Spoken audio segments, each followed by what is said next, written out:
तो देखो step first हम ले ए कन्वर्ट इनटू ए एस्ट्रिक। ये जो ए एस्ट्रिक और ये बी एस्ट्रिक है ना, ये इंटरमीडिएट है। ये ए एस्ट्रिक और बी एस्ट्रिक क्या है? इंटरमीडिएट है, इंटरमीडिएट है। तो ए पहले इंटरमीडिएट, फिर बी में, बी फिर इंटरमीडिएट और प्रोडक्ट में बदलता है। अगर मैं इसकी ओवरऑल रिएक्शन निकालूं, अगर हम लोग इसकी क्या कैलकुलेट करें, ओवरऑल रिएक्शन कैलकुलेट करें, ओवरऑल रिएक्शन अगर हम कैलकुलेट करें तो ए कन्वर्ट इनटू सी है। ये इसकी ओवरऑल है, क्योंकि इंटरमीडिएट का तो कोई रोल ही नहीं है। बी बी कैंसिल हो जाएगा, ए कन्वर्ट इनटू सी। अब ये कॉम्प्लेक्स रिएक्शन है जो 2 स्टेप में होती है। ये कॉम्प्लेक्स रिएक्शंस है जो 2 स्टेप में होती है। अब ये कॉम्प्लेक्स रिएक्शन 2 स्टेप में होती है, ये कॉम्प्लेक्स रिएक्शन 2 स्टेप में होती है, तो कौन सी स्टेप स्लो होगी और कौन सी स्टेप को स्लो होगी जिसको हम आरडीएस कहेंगे। इसको पता लगाने के लिए हमको दोनों दोनों रिएक्शंस के लिए ग्राफ बनाने होंगे। अब 2 प्रोबेबिलिटी है, अब 2 प्रोबेबिलिटी है, मैं 2 प्रोबेबिलिटी है, प्रोबेबिलिटी फर्स्ट और प्रोबेबिलिटी सेकंड। प्रोबेबिलिटी फर्स्ट क्या है कि मान लो ये ग्राफ कुछ ऐसे बना,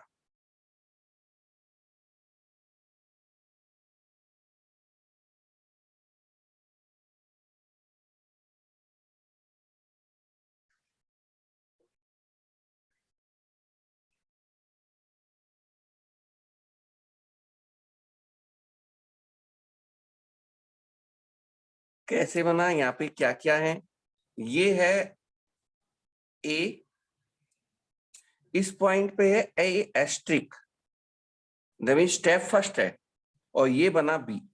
यहां तक है स्टेप फर्स्ट, ए एस्ट्रिक बी। अच्छा यहां से बी, ये बी एस्ट्रिक और ये बना सी। अब ध्यान से देखो, यहाँ पर 2 एक्टिवेशन एनर्जी है। एक एक्टिवेशन एनर्जी है फर्स्ट स्टेप के लिए, यहां से यहां तक। इस एक्टिवेशन एनर्जी को मैं कह देता हूं E1, और ये एक्टिवेशन एनर्जी है सेकंड स्टेप की, इसको मैं कह देता हूं E2।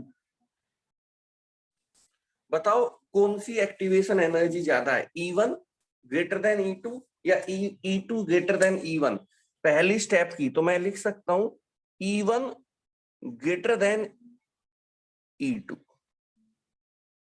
और जिस स्टेप की एक्टिवेशन एनर्जी ज्यादा होगी वही स्लो स्टेप होगी। देखो इन दिस केस, यहां पे मैं ले लेता हूं energy with respect to time, ये इस तरीके से रिएक्शन चलती है। In case E1 greater than E2, so first step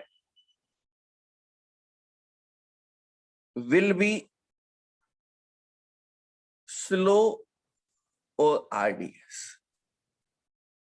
पहली स्टेप स्लो होगी या RDS होगी, क्योंकि E1 greater than E2 है।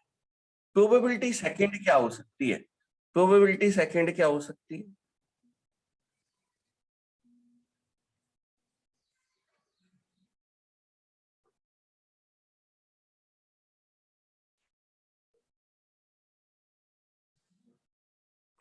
This one. यहां पे ए, ये ए एस्ट्रिक, ये बी एस्ट्रिक और ये सी। अब देखो यहां से यहां तक की एनर्जी को हम कहते हैं E1, और यहां से यहां तक की एनर्जी को हम कहते हैं E2। अब बताओ E1 ग्रेटर देन E2 या E2 greater than E1? E2 greater than E1। और जब E2 ग्रेटर देन E1 है तो कौन सी, in this case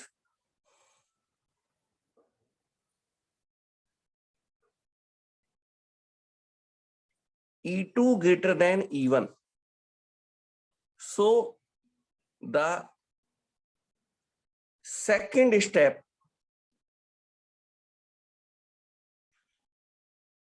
will be slow slash RDS। Second step he slow होगी या रेट डिटरमिनिंग स्टेप।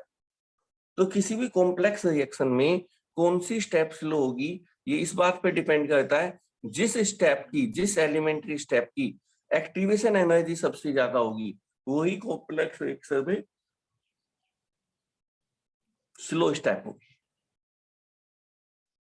वही कॉम्प्लेक्स रिएक्शन में स्लो स्टेप होगी। क्या बात समझ में आई?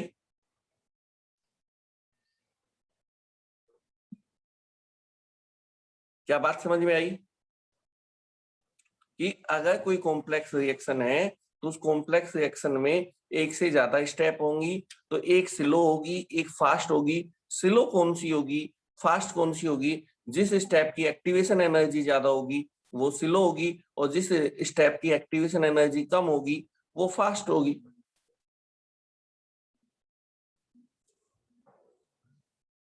आगे चले।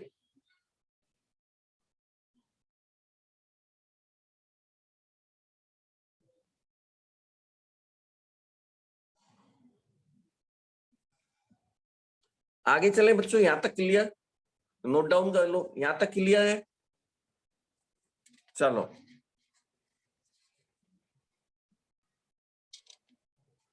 किसी को डाउट तो पूछ सकता है।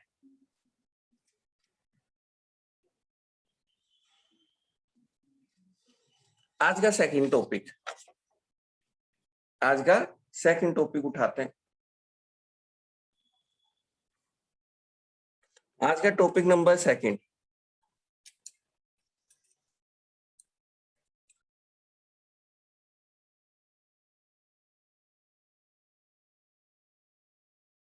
How the rate of reaction increase, rate of reaction increase with temperature। how the rate of reaction increase with the temperature। Temperature बढ़ाए तो रेट ऑफ रिएक्शन क्यों बढ़ती है? why the rate of reaction increase with the temperature, या how the rate of reaction increase with the temperature। Temperature बढ़ाने पर rate of reaction क्यों बढ़ती है या रेट कांस्टेंट क्यों बढ़ता है? अगर हम इसको समझें तो देखो कैसे समझ सकते हैं, पॉइंट समझना। पॉइंट नंबर 1, टर्म होती है जिस टर्म का नाम होता है टेम्परेचर कोफिशिएंट। एक टर्म होती है जिस टर्म का नाम होता है टेम्परेचर कोफिशिएंट। एक टर्म होती है जिस टर्म का नाम होता है टेम्परेचर कोफिशिएंट। एक टर्म होती है जिस टर्म का नाम होता है टेम्परेचर कोफिशिएंट। और टेम्परेचर कोफिशिएंट कैसे निकालते हैं? K at T plus 10 degree centigrade divide by K at T degree centigrade. यही होता है कि नहीं होता है? अब इस बात को समझने के लिए मेरे साथ कुछ कुछ ऐसे समझना आप लोग कि एक होती है कोलिजन फ्रीक्वेंसी। कोलिजन फ्रीक्वेंसी पढ़ा होगा। कोलिजन फ्रीक्वेंसी, कोलिजन फ्रीक्वेंसी क्या है? टोटल नंबर ऑफ कोलिजन,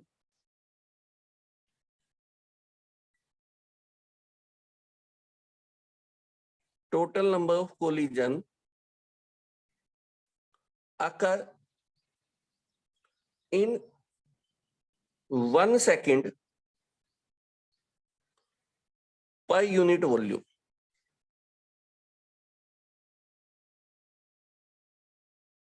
कि total number of collision occur in 1 second per unit, एक यूनिट वॉल्यूम में एक सेकंड में कितने कोलिजन होते हैं वो कहलाती है कोलिजन फ्रीक्वेंसी। एक टर्म होती है effective collision frequency. Collision frequency को याद हो तो हमने ZAB से रिप्रेजेंट किया था। एक होती है जिसको हम बोलते हैं effective collision frequency. Effective collision frequency, effective collision frequency को हमने Z इफेक्टिव से रिप्रेजेंट किया था। और इफेक्टिव कोलिजन फ्रीक्वेंसी किसे कहा था? इफेक्टिव कोलिजन फ्रीक्वेंसी कहा था total number of collision, total number of collision occur in 1 second per unit volume in which collision energy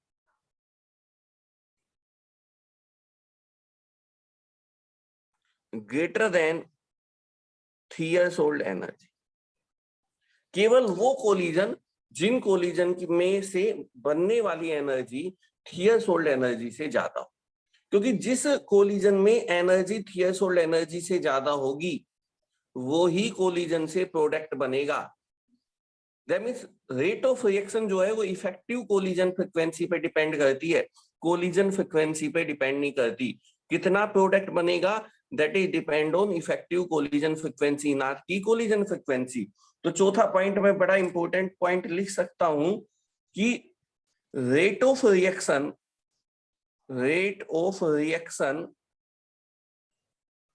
depend on rate of reaction directly equal to या depend on effective collision frequency.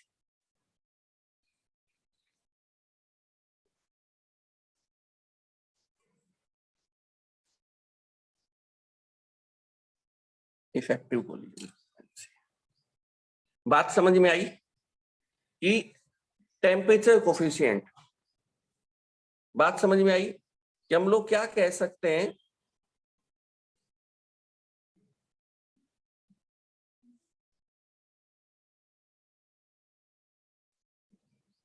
बच्चों बात समझ में आई? यहां तक का topic समझ में आया? टेम्परेचर कोफिशिएंट वो क्या है? K at T plus 10 degree Celsius divide by K at T degree Celsius. जब रेट कांस्टेंट T plus 10 और 10, तो रेट कांस्टेंट की वैल्यू कब ज्यादा होगी? T plus 10 पर ज्यादा होगी। रेट कांस्टेंट की वैल्यू ज्यादा होगी तो रेट ऑफ रिएक्शन भी ज्यादा होगी। बात एक ही होती है, आप रेट कांस्टेंट कह दो, रेट ऑफ रिएक्शन कह दो, क्योंकि K की वैल्यू बढ़ती है तो R की वैल्यू बढ़ती है। दो तरह के कोलिजन होते हैं, कोलिजन फ्रीक्वेंसी होती है, इफेक्टिव कोलिजन फ्रीक्वेंसी होती है। आपके रिएक्शन में प्रोडक्ट कितना बनेगा वो कोलिजन फ्रीक्वेंसी पे डिपेंड नहीं करता, वो इफेक्टिव कोलिजन फ्रीक्वेंसी पे डिपेंड करता है।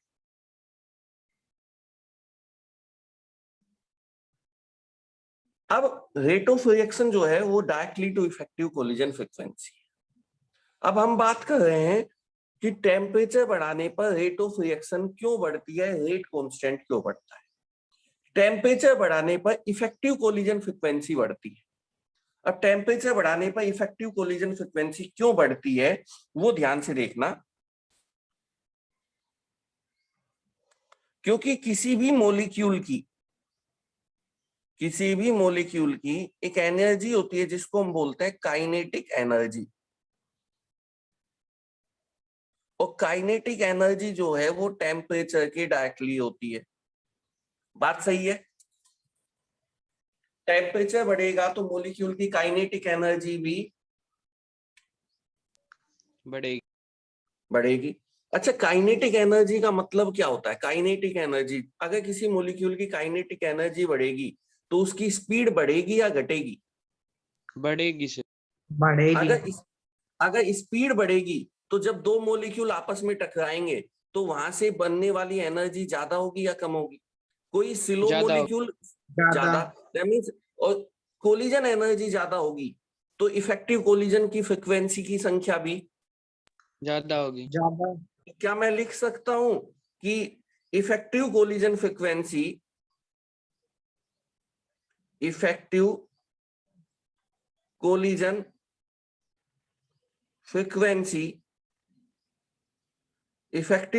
Frequency directly to molecular kinetic energy.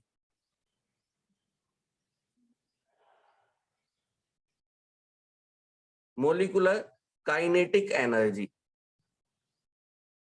किसी मोलिक्यूल की काइनेटिक एनर्जी, टेम्परेचर ज्यादा होगा तो मोलिक्यूल की काइनेटिक एनर्जी ज्यादा होगी, मोलिक्यूल की काइनेटिक एनर्जी ज्यादा होगी तो इफेक्टिव कोलिजन फ्रीक्वेंसी ज्यादा होगी, इफेक्टिव कोलिजन फ्रीक्वेंसी ज्यादा होगी तो रेट ऑफ रिएक्शन भी ज्यादा होगी। तो कई बार कहते हैं कि टेम्परेचर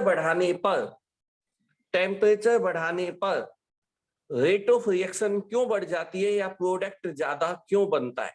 तो आप कहोगे टेम्परेचर बढ़ाने से मॉलिक्यूल की काइनेटिक एनर्जी बढ़ती है, मॉलिक्यूल की काइनेटिक एनर्जी बढ़ने से इफेक्टिव कोलिजन की फ्रीक्वेंसी बढ़ती है, और इफेक्टिव कोलिजन की फ्रीक्वेंसी बढ़ने पर ही रेट ऑफ रिएक्शन बढ़ता है। अब इसका एक छोटा सा ग्राफ अगर हम लोग बनाएं इसका एक छोटा सा ग्राफ अगर हम लोग बनाएं तो मैं ग्राफ को ऐसे बनाता हूं, इसी टॉपिक को ध्यान रखना। अब इसका एक ग्राफ मैं बनाऊं, क्योंकि यहाँ स्पेस नहीं है तो मुझे ग्राफ बनाने के लिए यहाँ से हटाना पड़ेगा। अगर मैं इसका एक ग्राफ बनाऊं तो ग्राफ कैसे बनेगा, ध्यान से देखना बच्चों।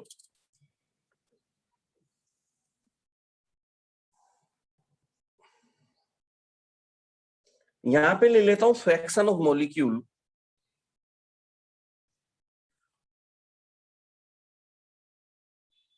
मॉलिक्यूल, यहां पे ले लेता हूं काइनेटिक एनर्जी,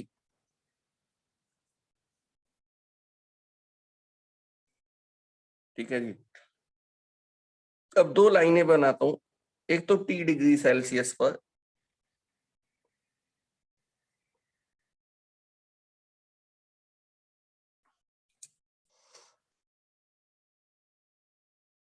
और एक बनाता हूं मैं T+10 डिग्री सेल्सियस पर।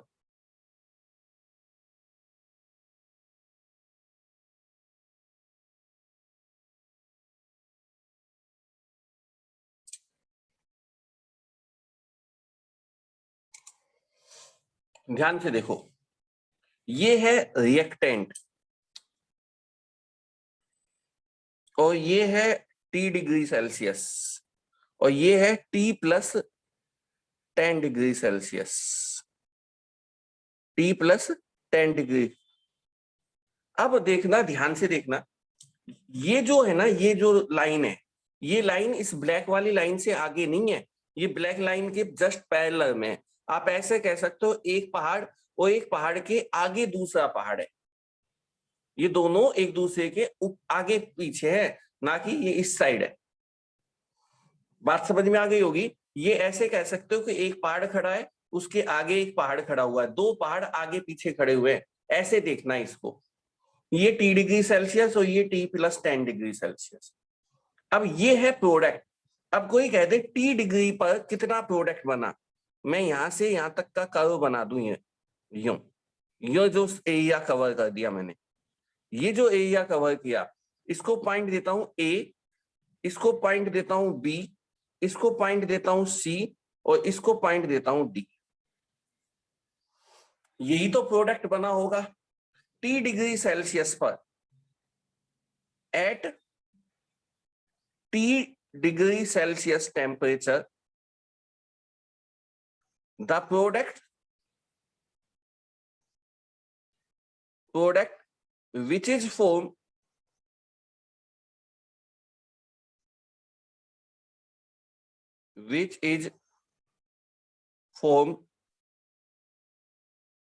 is under the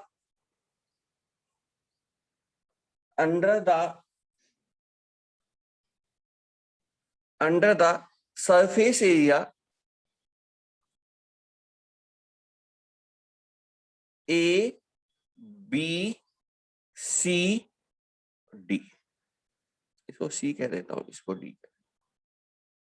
under the surface area, क्या यही प्रोडक्ट बना होगा जो under the surface area of ABCD है। टेम्परेचर बढ़ा दे और टेम्परेचर कर दे T+10 डिग्री सेल्सियस, टेम्परेचर को कर देता हूं मैं T प्लस 10 डिग्री सेल्सियस। अब T प्लस 10 डिग्री सेल्सियस पे प्रोडक्ट कितना बना होगा, ये प्रोडक्ट और बढ़ गया होगा। इसको मैं कह देता हूं E और इसको कह देता हूं F, और मैं यहां लिख देता हूं एट T प्लस 10 degree temperature, the amount of product which is formed, the amount of product which is formed, the amount of product which is formed is under the surface area, under the surface area of A, B, E, F। तो बताओ product कब ज्यादा बना, T पर ज्यादा बना या T प्लस 10 डिग्री पर ज्यादा बना? T प्लस 10 डिग्री।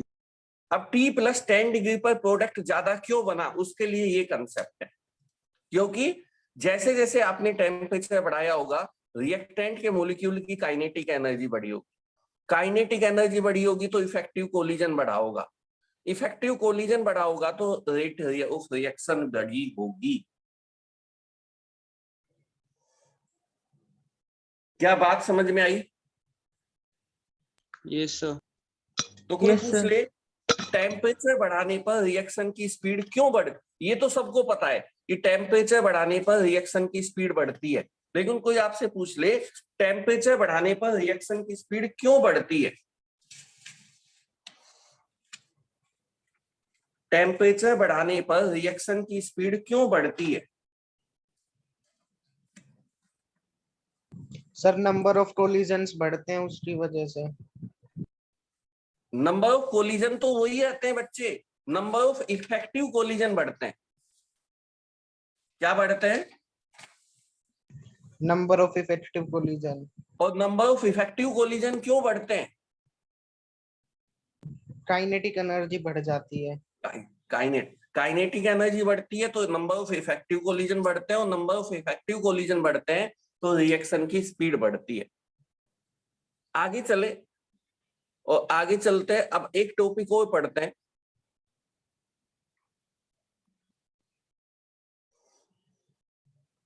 एक टॉपिक और पढ़ते हैं, एक ही टॉपिक और पढ़ेंगे हम लोग, that is pseudo first order reaction, और उसका एक एग्जांपल और उसके लिए फॉर्मूला निकालेंगे हम लोग। आज का तीसरा टॉपिक उठाते हैं, that is pseudo first order reaction.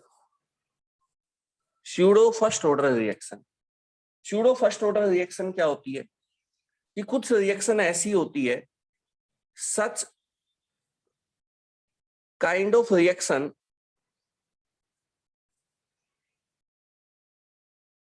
Which is not truly first order, जो फर्स्ट ऑर्डर की तो नहीं है, which are not truly first order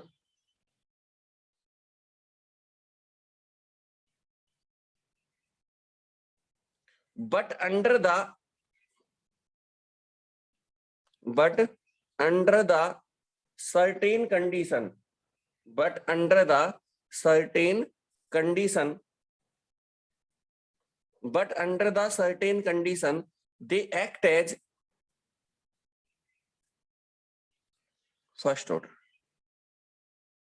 कुछ ऐसी रिएक्शन होती है जो फर्स्ट ऑर्डर की तो नहीं है लेकिन उस रिएक्शन पे कुछ कंडीशन लगा दी जाए तो फर्स्ट ऑर्डर की तरह एक्ट करती है, ऐसी रिएक्शन को स्यूडो फर्स्ट ऑर्डर कहते हैं।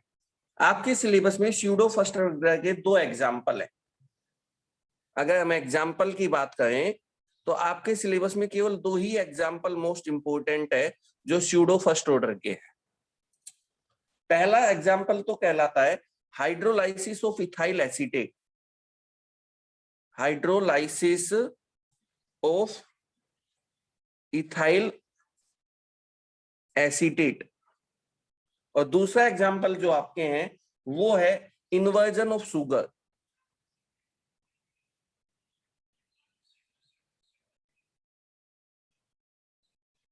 ये हम बाद में पढ़ेंगे, इसको आज करते हैं। हाइड्रोलाइसिस ऑफ इथाइल एसीटेट क्या होता है? Hydrolysis of ethyl acetate, ethyl acetate का formula CH3 C double bond O C2H5।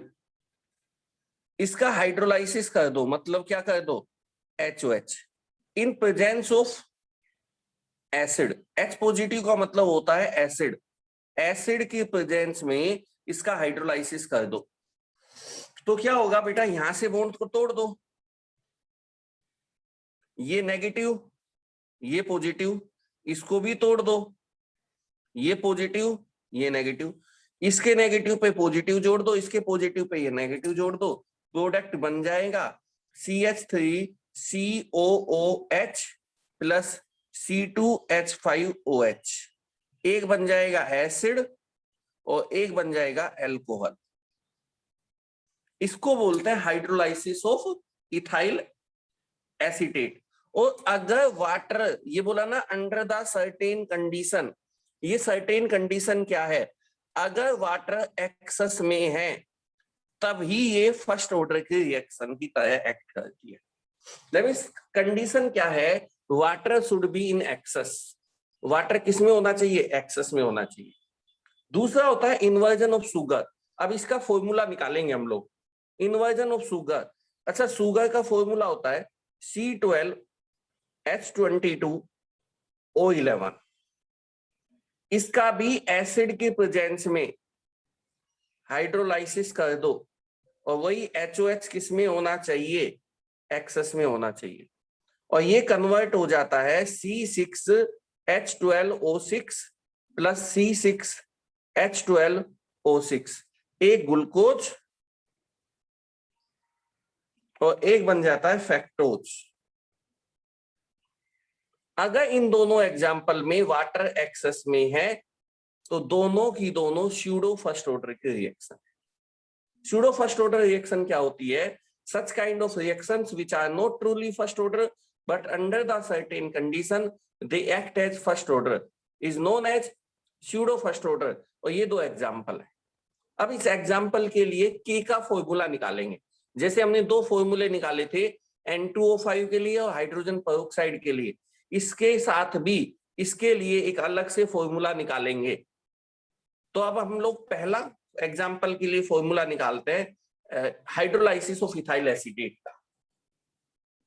एक लास्ट टॉपिक करते हैं, हाइड्रोलाइसिस ऑफ इथाइल एसीटेट का फॉर्मूला निकालते हैं। अब हाइड्रोलाइसिस ऑफ इथाइल एसीटेट का फॉर्मूला कैसे निकलेगा? मेरी बात को ध्यान से सुनना और समझना।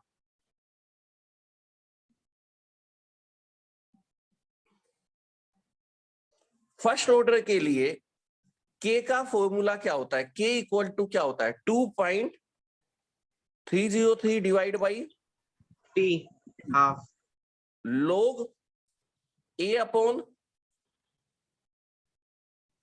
E minus x. यही फॉर्मूला होता है कि नहीं फर्स्ट ऑर्डर की काइनेटिक का? Yes sir. अब इस फॉर्मूले में चेंज करते हैं। अब हम लोग रिएक्शन पे ध्यान देना। रिएक्शन है CH3COO C2H5 प्लस HOH और रिएक्शन होती है एसिड की प्रेजेंस में। बड़ा इंपॉर्टेंट है, रिएक्शन होती है एसिड की प्रेजेंस में और प्रोडक्ट बनता है CH3COOH प्लस C2H5OH। प्रोडक्ट बनता है एसिड प्लस अल्कोहल। अब ये रिएक्शन किसकी प्रेजेंस में हो रही है? एसिड। एसिड। बड़े ध्यान से देखना, थोड़ा सा लॉजिक है यहां पर। ये ए क्या है? Initial concentration of reactant. और एक्स क्या है? प्रोडक्ट प्रोडक्ट की concentration at time T. Time T. बस इतना सा याद रखना, ध्यान देखना। अब मैं केस फर्स्ट ले रहा हूं, फर्स्ट पॉइंट या पॉइंट फर्स्ट लिख देता हूं। पॉइंट फर्स्ट एट 0 सेकंड, मतलब point first at 0 second. 0 second है, रिएक्शन स्टार्ट नहीं हुई, टेस्ट ट्यूब में अभी रिएक्शन स्टार्ट नहीं हुई। अब रिएक्शन स्टार्ट नहीं हुई तो आप मुझे बताओ टेस्ट ट्यूब में क्या क्या चीज मौजूद है? रिएक्टेंट, टेस्ट ट्यूब में मौजूद है इथाइल एसीटेट, टेस्ट ट्यूब में मौजूद है HOH, और टेस्ट ट्यूब में मौजूद है H पॉजिटिव। H पॉजिटिव क्या है? Acid, catalyst. एसिड है लेकिन क्या है, कैटलिस्ट है कि नहीं है? Yes sir. तो 0 सेकंड पर अगर मैं इसके अंदर NaOH डालूं, और NaOH क्या होता है, बेस या एसिड या बेस? Base, base. और बेस एसिड को क्या करेगा? Neutralise, neutral. तो इस पूरे सॉल्यूशन को न्यूट्रल करने के लिए NaOH का वॉल्यूम काम आया V0। यहां कह देते हैं V0। V0 क्या है? Volume of NaOH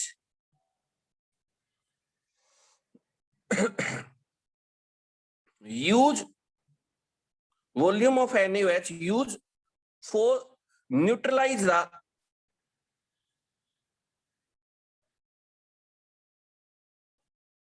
the solution.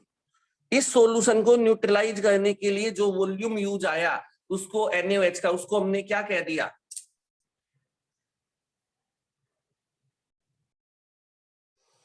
क्या कह दिया बच्चों? V0, V0। अगर कैटलिस्ट ज्यादा होगा तो V0 भी